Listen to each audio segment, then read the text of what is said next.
Selamat datang di Kisah Mencekam, tempat di mana setiap cerita datang untuk memukau keberanianmu. Di sini, kita akan menyelami kisah-kisah horor yang tak hanya menakutkan, tapi juga penuh misteri dan keanehan yang sulit dijelaskan. Siapkan dirimu, matikan lampu, dan dengarkan dengan penuh perhatian. Karena kegelapan yang akan kita masuki tak pernah sama seperti yang kamu bayangkan. Jangan lupa, jika kamu suka dengan cerita yang membuat jantung berdebar dan bulu kuduk merinding, tekan tombol berlangganan dan ikuti perjalanan horormu bersama kami. Terima kasih. Gunung Rinjani di Lombok selalu menjadi tujuan pendaki karena keindahannya yang menakjubkan.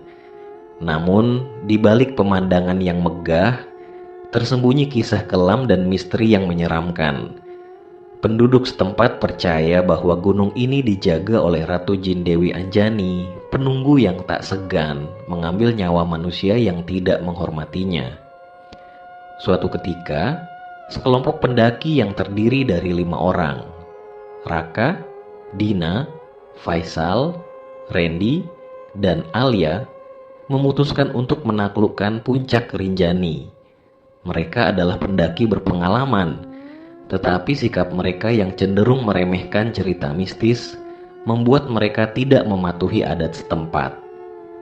Salah satunya adalah larangan berbicara kasar atau meremehkan keberadaan makhluk gaib. Saat perjalanan dimulai, mereka melewati Danau Segara Anak. Di sana, Dina yang skeptis terhadap hal mistis bercanda tentang makhluk penunggu yang sering disebut penduduk lokal. Ia bahkan melempar batu ke arah danau sambil tertawa, mengabaikan peringatan dari seorang porter lokal. "Ah, masa iya cuma danau ini aja yang angker? Kalau iya, ayo keluarkan arwahnya sekarang," ucap Dina dengan nada mengejek. Porter yang mendampingi mereka hanya menggelengkan kepala. "Jangan begitu, nak. Gunung ini punya penunggu. Kalau kalian tidak hormat, kalian akan menerima akibatnya." Namun, mereka mengabaikan peringatan itu dan melanjutkan perjalanan. Di malam pertama, mereka mendirikan tenda di area hutan yang cukup lebat. Saat malam tiba, Dina mendengar suara-suara aneh, seperti bisikan halus dari luar tenda. Ia mengintip keluar, tetapi tidak melihat siapapun. "Apa itu tadi?" tanyanya pada Raka. "Ah, cuma angin kali," jawab Raka santai. Namun, suara itu semakin lama semakin jelas. Suara perempuan menangis terdengar di kejauhan. Semua orang mulai merasa tidak nyaman, tetapi mereka tetap memutuskan untuk mengabaikannya.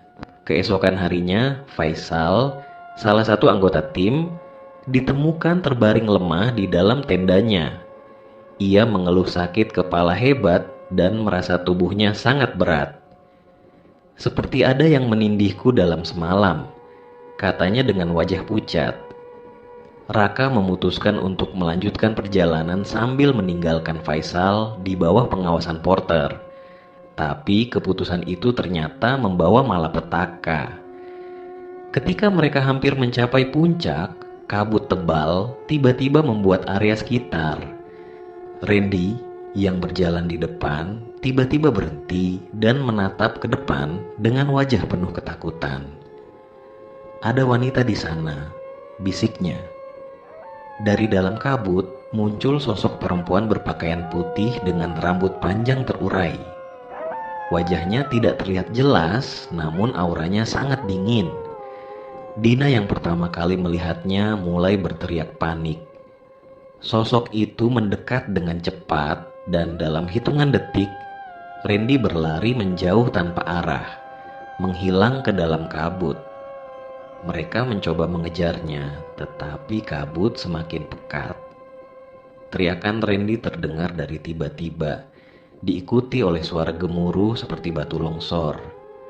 Ketakutan mulai menimpa kelompok itu. Dina yang sebelumnya ceria kini terlihat diam dan gelisah. Malam itu, ia menghilang dari tendanya tanpa jejak. Raka dan Alia muncul keesokan harinya, duduk di tepi jurang dengan wajah kosong. Ketika mereka mencoba membawa kembali, Dina tiba-tiba melompat ke dalam jurang, tertelan kabut tebal. Raka dan Alia yang tersisa memutuskan untuk turun secepat mungkin. Dalam perjalanan turun, mereka bertemu porter yang menjaga Faisal, tetapi Faisal sudah meninggal dunia dengan wajah ketakutan, seperti melihat sesuatu yang menyeramkan sebelum mengembuskan napas terakhirnya. Setelah kembali ke desa, mereka melaporkan kejadian tersebut kepada pihak yang berwenang. Namun, tubuh Dina dan Randy tidak pernah ditemukan. Penduduk lokal hanya berkata, Gunung Rinjani sudah mengambil alih mereka. Jangan pernah sombong di tempat ini. Sejak kejadian itu, Raka dan Alia tidak pernah kembali ke Gunung Rinjani. Mereka sering bermimpi buruk tentang kabut dan suara bisikan yang tidak jelas. Hingga kini, Gunung Rinjani tetap menjadi misteri dengan kisah-kisah menyeramkan yang terus diceritakan oleh para pendaki dan penduduk sekitar. Raka dan Alia akhirnya berhasil sampai di desa, namun ketenangan tidak menyertai mereka. Setelah kejadian mengerikan yang merenggut nyawa teman-teman mereka, Alia sering bermimpi buruk. Dalam mimpinya, seorang wanita dengan pakaian putih, wajah bercahaya, dan rambut panjang muncul, memperingatkan mereka, "Kalian belum selesai, kalian harus kembali." Raka mengabaikan cerita Alia, menganggap itu hanya trauma dari perjalanan sebelumnya. Namun, hal aneh mulai terjadi. Setiap malam, Raka mendengar suara lembut seorang wanita memanggilnya. Piring pecah tanpa sebab, pintu rumah terbuka sendiri. Dan terkadang, ia melihat bayangan sosok perempuan di sudut matanya.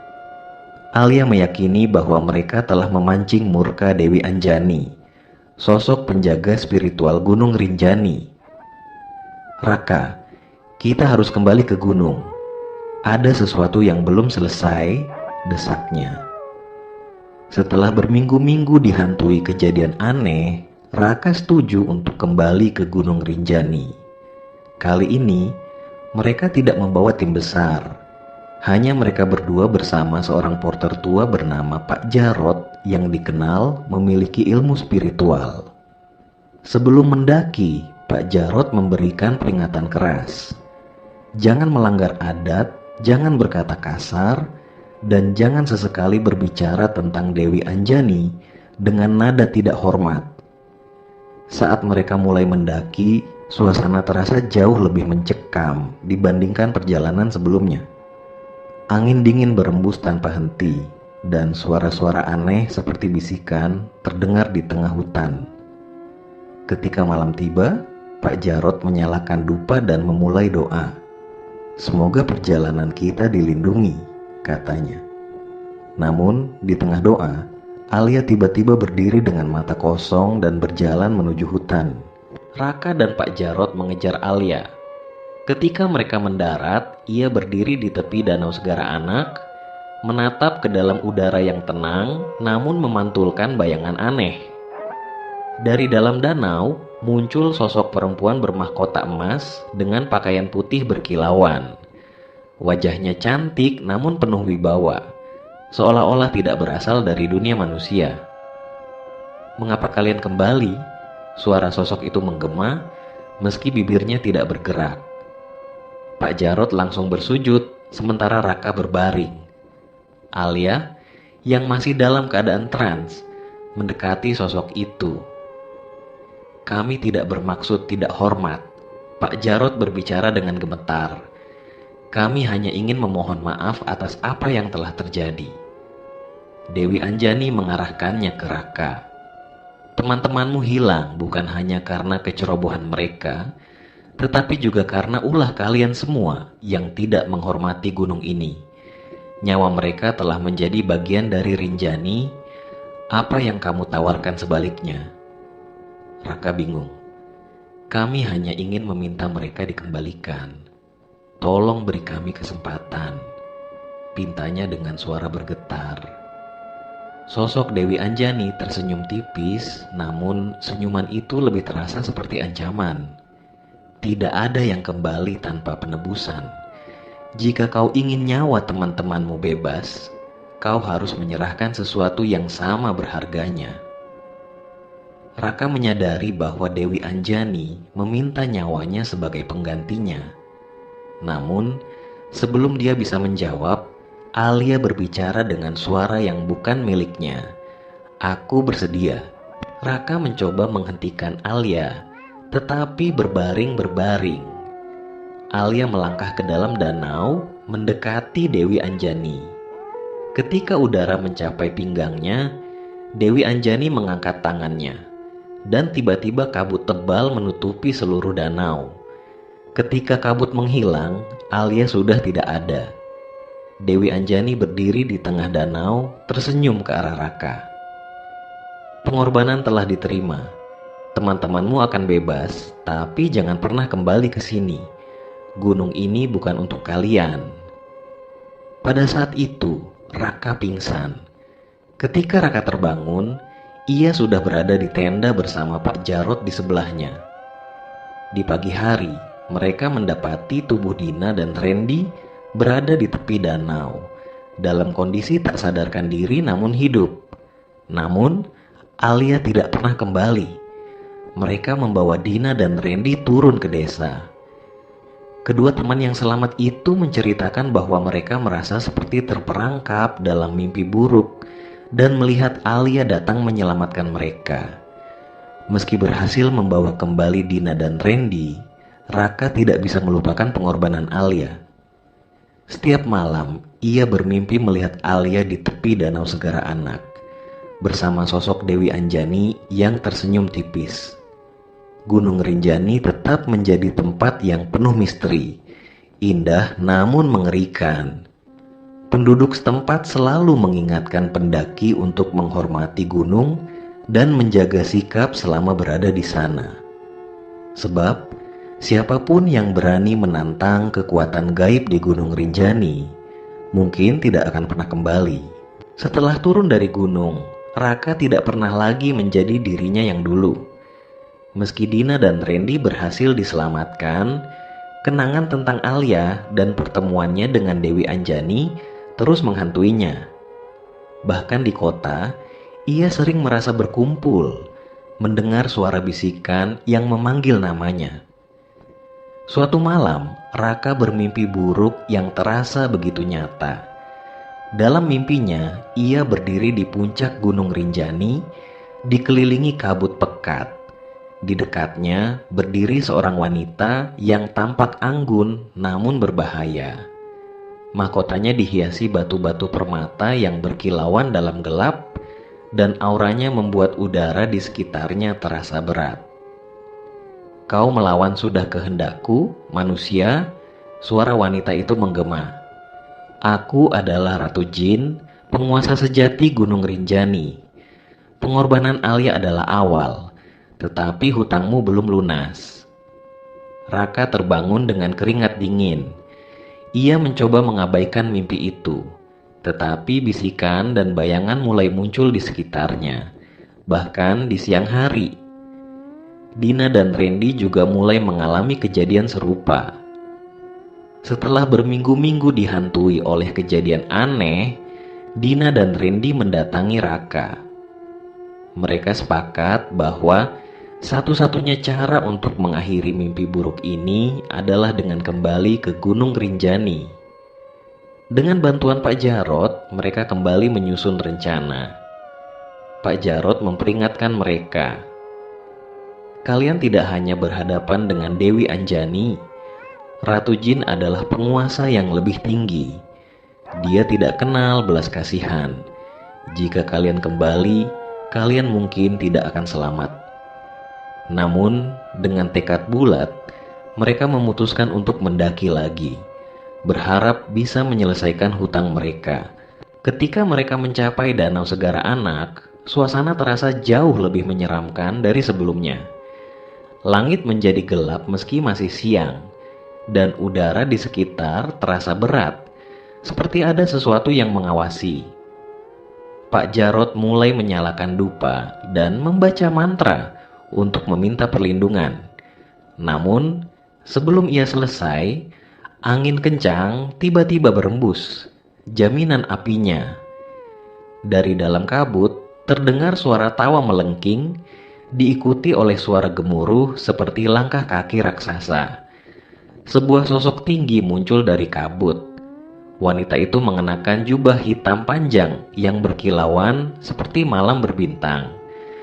Wajahnya tidak sepenuhnya terlihat, tetapi matanya yang merah menyala menusuk jiwa siapapun yang melihatnya.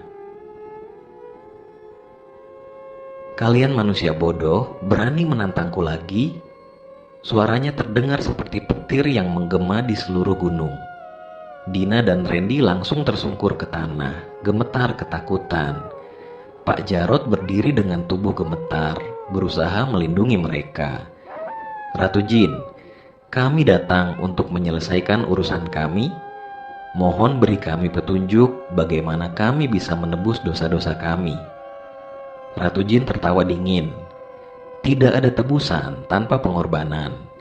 Kalian sudah mengambil wilayahku, dan kalian harus membayar dengan nyawa." Ia melangkah mendekati Raka. Tubuhnya terasa lumpuh karena rasa takut. "Aku sudah mengambil satu temanmu, tapi itu belum cukup. Salah satu dari kalian harus tinggal di sini selamanya, sebagai penjaga baru gunung ini." Pak Jarot mencoba bernegosiasi. "Tidak bisakah kami memberikan persembahan lain?" Ratu Jin tersenyum sinis. "Manusia sombong, tidak ada persembahan yang lebih berharga daripada jiwa." Ketika Ratu Jin mendekat, Dina tiba-tiba berdiri. Dengan suara penuh ketegasan, ia berkata, "Ambil aku." Raka dan Randy berteriak, mencoba mencegahnya. Tetapi Dina menatap mereka dengan air mata yang mengalir. "Ini semua karena kesalahanku sejak awal. Biarkan aku menebusnya." Ratu Jin tertawa puas. "Kau cukup berani untuk membuat pilihan. Maka, kamu adalah milikku sekarang." Dina berjalan menuju Ratu Jin. Saat ia menyentuh tangan sang ratu, tubuhnya mulai memudar, menjadi cahaya yang perlahan terserap ke dalam jubah hitam sang ratu. Sebelum menghilang sepenuhnya, Dina berbisik kepada Raka dan Randy, "Hiduplah untukku, jangan kembali ke sini lagi." Setelah Dina menghilang, kabut mulai memudar dan suasana gunung kembali tenang. Ratu Jin memandang mereka untuk terakhir kalinya. "Kalian telah membayar hutang kalian. Pergilah dan jangan pernah kembali." Raka, Randy, dan Pak Jarot turun dari gunung dengan perasaan hampa. Kali ini, mereka berjanji tidak akan pernah menceritakan kejadian itu kepada siapapun. Namun, Raka merasa masih dihantui oleh bayangan Dina dan Alia, yang kini menjadi bagian dari Gunung Rinjani untuk selamanya. Hingga kini, penduduk setempat percaya bahwa Gunung Rinjani bukan hanya gunung biasa. Ia adalah kerajaan gaib yang dijaga oleh Dewi Anjani dan dipimpin oleh Ratu Jin yang tak terkalahkan. Setiap pendaki yang naik ke gunung itu selalu diingatkan untuk menghormati adat, menjaga sikap, dan tidak meremehkan kisah-kisah lama. Bagi mereka yang berani menerobos, gunung ini mungkin akan menjadi tempat peristirahatan terakhir mereka. Setelah pengorbanan Dina, Raka, Randy, dan Pak Jarot berhasil turun dari Gunung Rinjani. Mereka berharap kutukan dan gangguan dari alam gaib telah selesai. Namun, justru sebaliknya. Dalam beberapa hari setelah kejadian itu, tanda-tanda aneh mulai muncul. Langit di sekitar Gunung Rinjani berubah kelabu setiap sore, bahkan ketika cuaca cerah. Penduduk setempat melaporkan mendengar suara-suara aneh dari dalam perut gunung, disertai bisikan yang tidak dapat mereka pahami. Beberapa orang melihat sosok bayangan besar berdiri di puncak, seperti gunung ini marah. Aku Ratu Jin tidak puas dengan pengorbanan manusia. Ini pertanda bencana besar. Pada malam ketiga setelah turunnya Raka dan tim, gempa kecil mengguncang desa-desa di sekitar Gunung Rinjani. Api kecil terlihat menyembur dari kawah, seperti peringatan dari alam. Penduduk desa mulai mengungsi, namun beberapa menolak meninggalkan rumah mereka, percaya bahwa mereka dapat berdoa dan memohon ampunan dari penguasa gaib Gonpa Jarot yang tinggal di desa terdekat, merasa bahwa ini bukan letusan biasa. Ini bukan hanya alam yang berbicara, ini adalah amarah Ratu Jin. Raka, kalian harus kembali atau semuanya akan hancur, katanya. Raka terbangun dengan keringat dingin. Apa maksudnya Dina? Mengapa kita harus kembali ke sana? Dengan rasa takut saat mereka mendaki, gunung terasa lebih gelap dan lebih mencekam dari sebelumnya. Jalan setapak yang mereka kenal telah berubah, seperti terdistorsi oleh kekuatan yang tak terlihat. Suara terdengar semakin keras, diikuti oleh kilatan api kecil dari kejauhan. Di dekat Danau Segara Anak, mereka melihat sesuatu yang mengerikan. Bayangan raksasa Ratu Jin berdiri di atas udara, dikelilingi oleh api dan kabut. Kalian kembali, suaranya. Tapi kalian sudah terlambat. Aku sudah memutuskan untuk mengambil semuanya. Tiba-tiba, tanah berguncang dengan keras. Gunung Rinjani mulai mengeluarkan awan panas dan lahar. Pertunjukannya sangat mengagumkan, menggemparkan seluruh wilayah Lombok. Raka dan yang lainnya berusaha lari, tetapi gempa membuat mereka. Ratu Jin, kami mohon, berhentilah.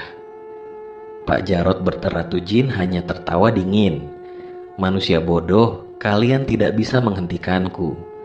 Gunung ini adalah milikku dan aku akan menyatakan kekuasaanku. Dari puncak gunung, semburan lahar dan awan panas meluncur dengan kecepatan tinggi, menghancurkan segalanya di jalurnya.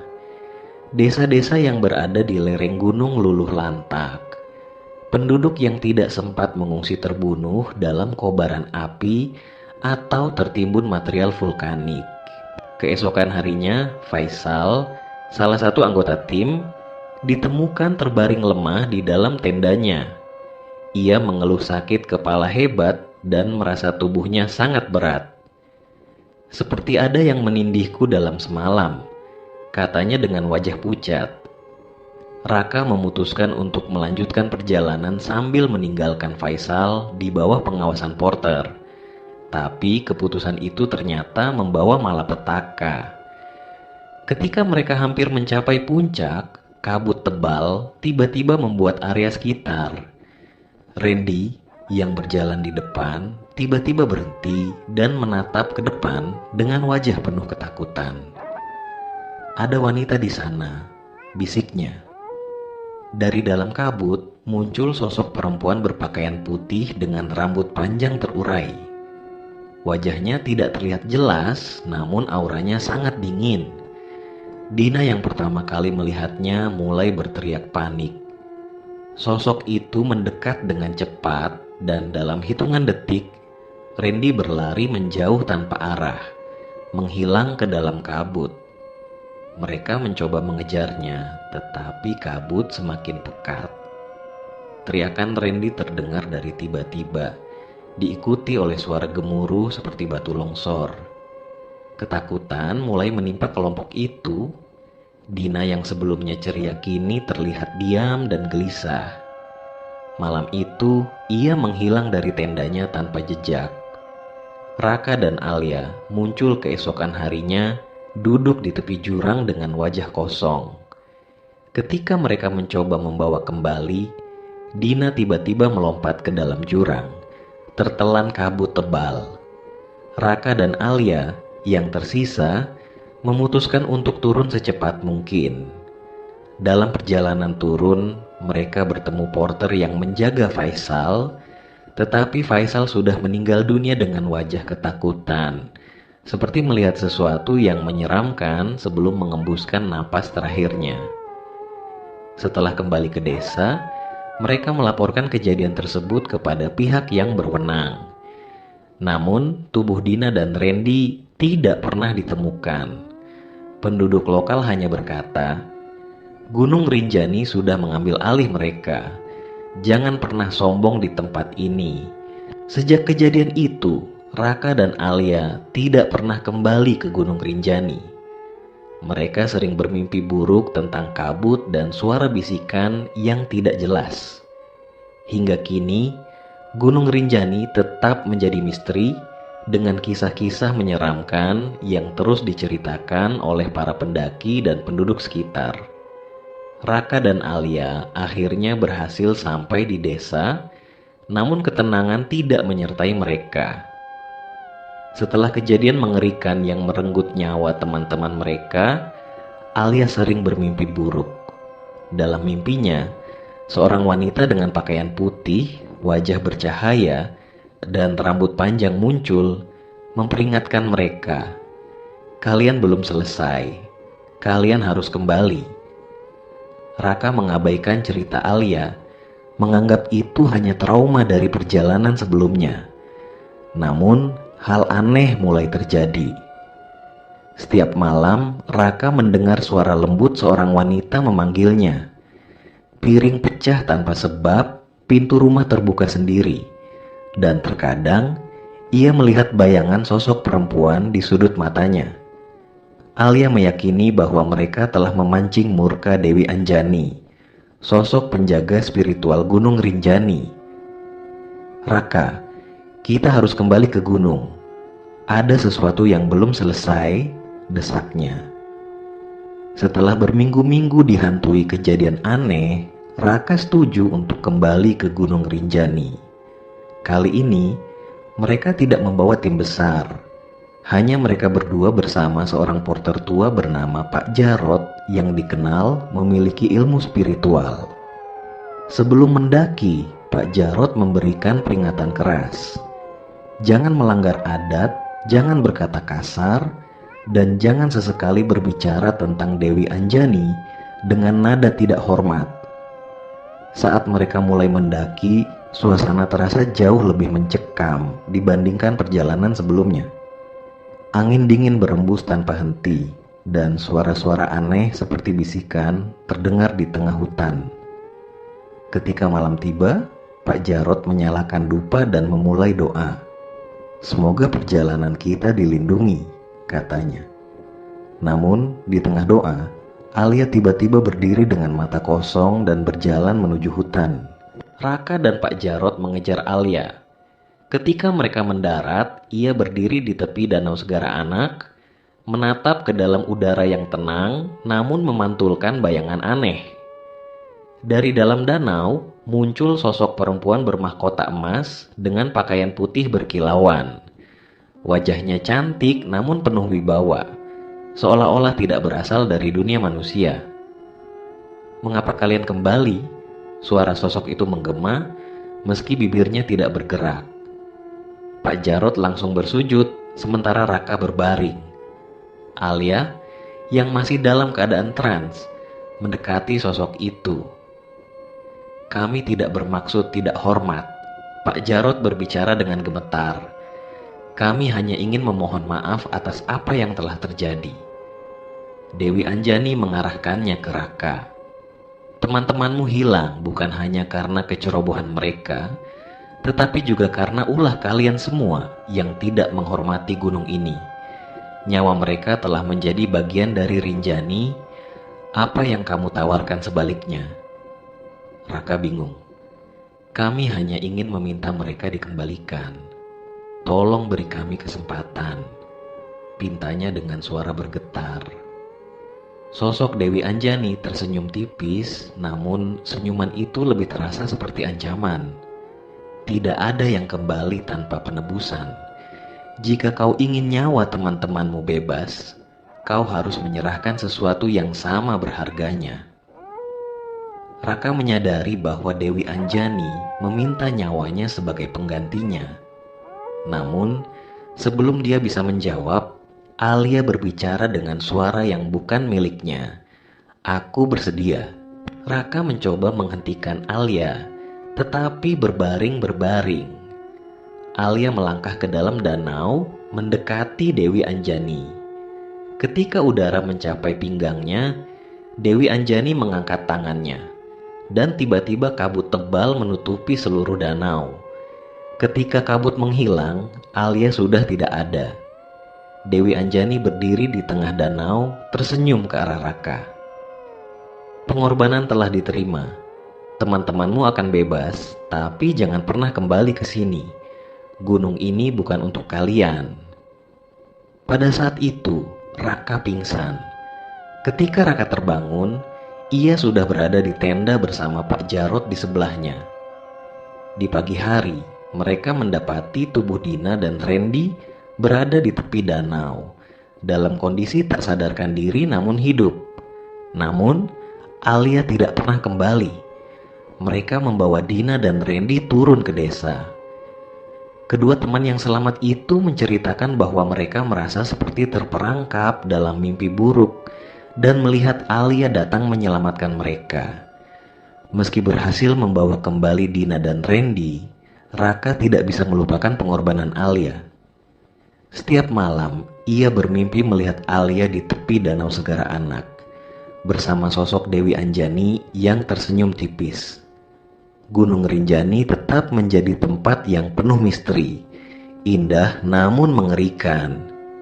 Penduduk setempat selalu mengingatkan pendaki untuk menghormati gunung dan menjaga sikap selama berada di sana. Sebab, siapapun yang berani menantang kekuatan gaib di Gunung Rinjani, mungkin tidak akan pernah kembali. Setelah turun dari gunung, Raka tidak pernah lagi menjadi dirinya yang dulu. Meski Dina dan Randy berhasil diselamatkan, kenangan tentang Alia dan pertemuannya dengan Dewi Anjani terus menghantuinya. Bahkan di kota, ia sering merasa berkumpul, mendengar suara bisikan yang memanggil namanya. Suatu malam, Raka bermimpi buruk yang terasa begitu nyata. Dalam mimpinya, ia berdiri di puncak Gunung Rinjani, dikelilingi kabut pekat. Di dekatnya berdiri seorang wanita yang tampak anggun namun berbahaya. Mahkotanya dihiasi batu-batu permata yang berkilauan dalam gelap, dan auranya membuat udara di sekitarnya terasa berat. "Kau melawan sudah kehendakku, manusia," suara wanita itu menggema.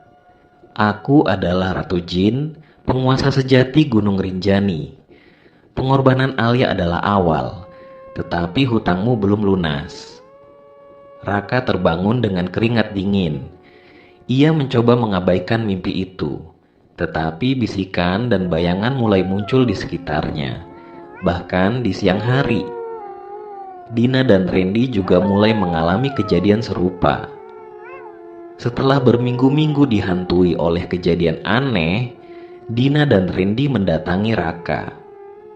Mereka sepakat bahwa satu-satunya cara untuk mengakhiri mimpi buruk ini adalah dengan kembali ke Gunung Rinjani. Dengan bantuan Pak Jarot, mereka kembali menyusun rencana. Pak Jarot memperingatkan mereka, "Kalian tidak hanya berhadapan dengan Dewi Anjani. Ratu Jin adalah penguasa yang lebih tinggi. Dia tidak kenal belas kasihan. Jika kalian kembali, kalian mungkin tidak akan selamat." Namun, dengan tekad bulat, mereka memutuskan untuk mendaki lagi, berharap bisa menyelesaikan hutang mereka. Ketika mereka mencapai Danau Segara Anak, suasana terasa jauh lebih menyeramkan dari sebelumnya. Langit menjadi gelap meski masih siang, dan udara di sekitar terasa berat, seperti ada sesuatu yang mengawasi. Pak Jarot mulai menyalakan dupa dan membaca mantra untuk meminta perlindungan. Namun, sebelum ia selesai, angin kencang tiba-tiba berembus, jaminan apinya. Dari dalam kabut, terdengar suara tawa melengking, diikuti oleh suara gemuruh seperti langkah kaki raksasa. Sebuah sosok tinggi muncul dari kabut. Wanita itu mengenakan jubah hitam panjang yang berkilauan seperti malam berbintang. Wajahnya tidak sepenuhnya terlihat, tetapi matanya yang merah menyala menusuk jiwa siapapun yang melihatnya. "Kalian manusia bodoh, berani menantangku lagi?" Suaranya terdengar seperti petir yang menggema di seluruh gunung. Dina dan Randy langsung tersungkur ke tanah, gemetar ketakutan. Pak Jarot berdiri dengan tubuh gemetar, berusaha melindungi mereka. "Ratu Jin, kami datang untuk menyelesaikan urusan kami. Mohon beri kami petunjuk bagaimana kami bisa menebus dosa-dosa kami." Ratu Jin tertawa dingin. "Tidak ada tebusan tanpa pengorbanan. Kalian sudah mengambil wilayahku, dan kalian harus membayar dengan nyawa." Ia melangkah mendekati Raka. Tubuhnya terasa lumpuh karena rasa takut. "Aku sudah mengambil satu temanmu, tapi itu belum cukup. Salah satu dari kalian harus tinggal di sini selamanya, sebagai penjaga baru gunung ini." Pak Jarot mencoba bernegosiasi. "Tidak bisakah kami memberikan persembahan lain?" Ratu Jin tersenyum sinis. "Manusia sombong, tidak ada persembahan yang lebih berharga daripada jiwa." Ketika Ratu Jin mendekat, Dina tiba-tiba berdiri. Dengan suara penuh ketegasan, ia berkata, "Ambil aku." Raka dan Randy berteriak, mencoba mencegahnya. Tetapi Dina menatap mereka dengan air mata yang mengalir. "Ini semua karena kesalahanku sejak awal. Biarkan aku menebusnya." Ratu Jin tertawa puas. "Kau cukup berani untuk membuat pilihan. Maka kamu adalah milikku sekarang." Dina berjalan menuju Ratu Jin. Saat ia menyentuh tangan sang ratu, tubuhnya mulai memudar, menjadi cahaya yang perlahan terserap ke dalam jubah hitam sang ratu.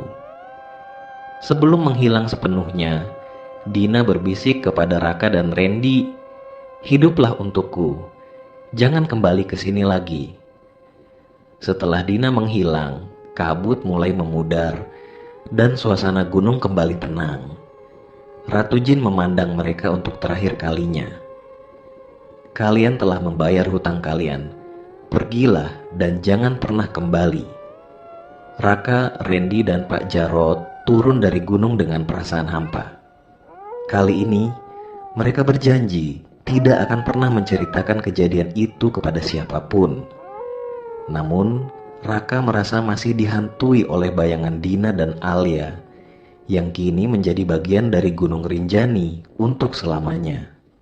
Hingga kini, penduduk setempat percaya bahwa Gunung Rinjani bukan hanya gunung biasa. Ia adalah kerajaan gaib yang dijaga oleh Dewi Anjani dan dipimpin oleh Ratu Jin yang tak terkalahkan. Setiap pendaki yang naik ke gunung itu selalu diingatkan untuk menghormati adat, menjaga sikap, dan tidak meremehkan kisah-kisah lama. Bagi mereka yang berani menerobos, gunung ini mungkin akan menjadi tempat peristirahatan terakhir mereka. Setelah pengorbanan Dina, Raka, Randy, dan Pak Jarot berhasil turun dari Gunung Rinjani. Mereka berharap kutukan dan gangguan dari alam gaib telah selesai. Namun, justru sebaliknya. Dalam beberapa hari setelah kejadian itu, tanda-tanda aneh mulai muncul. Langit di sekitar Gunung Rinjani berubah kelabu setiap sore, bahkan ketika cuaca cerah. Penduduk setempat melaporkan mendengar suara-suara aneh dari dalam perut gunung, disertai bisikan yang tidak dapat mereka pahami. Beberapa orang melihat sosok bayangan besar berdiri di puncak, seperti gunung ini marah. "Aku Ratu Jin tidak puas dengan pengorbanan manusia. Ini pertanda bencana besar." Pada malam ketiga setelah turunnya Raka dan tim, gempa kecil mengguncang desa-desa di sekitar Gunung Rinjani. Api kecil terlihat menyembur dari kawah, seperti peringatan dari alam. Penduduk desa mulai mengungsi, namun beberapa menolak meninggalkan rumah mereka, percaya bahwa mereka dapat berdoa dan memohon ampunan dari penguasa gaib Gon Pak Jarot yang tinggal di desa terdekat, merasa bahwa ini bukan letusan biasa. Ini bukan hanya alam yang berbicara, ini adalah amarah Ratu Jin. Raka, kalian harus kembali atau semuanya akan hancur, katanya. Raka terbangun dengan keringat dingin. Apa maksudnya Dina? Mengapa kita harus kembali ke sana? Dengan rasa takut saat mereka mendaki, gunung terasa lebih gelap dan lebih mencekam dari sebelumnya. Jalan setapak yang mereka kenal telah berubah, seperti terdistorsi oleh kekuatan yang tak terlihat. Suara terdengar semakin keras, diikuti oleh kilatan api kecil dari kejauhan. Di dekat Danau Segara Anak, mereka melihat sesuatu yang mengerikan. Bayangan raksasa Ratu Jin berdiri di atas udara, dikelilingi oleh api dan kabut. Kalian kembali, suaranya. Tapi kalian sudah terlambat. Aku sudah memutuskan untuk mengambil semuanya. Tiba-tiba, tanah berguncang dengan keras. Gunung Rinjani mulai mengeluarkan awan panas dan lahar. Pertunjukannya sangat mengagumkan, menggemparkan seluruh wilayah Lombok. Raka dan yang lainnya berusaha lari, tetapi gempa membuat mereka. Ratu Jin, kami mohon, berhentilah. Pak Jarot Ratu Jin hanya tertawa dingin. Manusia bodoh, kalian tidak bisa menghentikanku. Gunung ini adalah milikku dan aku akan menyatakan kekuasaanku. Dari puncak gunung, semburan lahar dan awan panas meluncur dengan kecepatan tinggi, menghancurkan segalanya di jalurnya. Desa-desa yang berada di lereng gunung luluh lantak. Penduduk yang tidak sempat mengungsi terbunuh dalam kobaran api atau tertimbun material vulkanik.